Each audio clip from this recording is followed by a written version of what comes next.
ever since it was released on Broadway, I fell in love with the play right off the bat.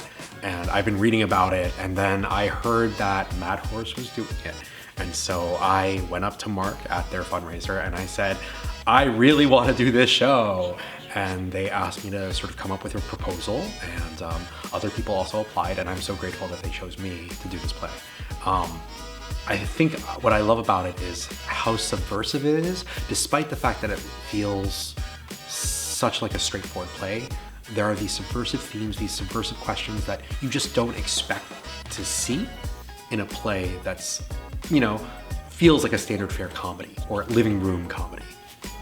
Obviously, we had a very open rehearsal process, and I think when we say we, there are two worlds in this play. There's the world of the persons in charge and the world of the straight white men. And the straight white men is this hyper-naturalistic, realistic play, which we really leaned into, and we tried to focus on storytelling, really developing history, really what you expect for a standard play. At the same time, there's this sort of outer frame of the persons in charge and sort of creating a contrast in their world versus the straight white men's world.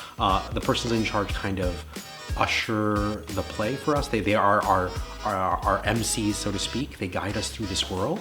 And so it was really important that we sort of separate those worlds and accentuate those worlds as differently as possible. I think challenging yourself to be hyper-naturalistic is always a challenge. There's always a question of like, is this rooted in something? Are these characters' motivations ringing true? Or is this performative, right, to a certain extent? Even as we talk about this idea of the performance of the straight white man and what that means. Right, that world is hyper-naturalistic, and so I found that the actors and I have challenged ourselves to really sort of make choices that are rooted in their history, in a real-world context, so to speak.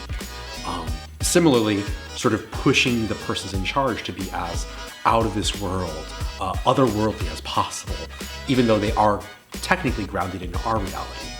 So that's been a sort of exciting challenge to sort of figure out how to accentuate those differences.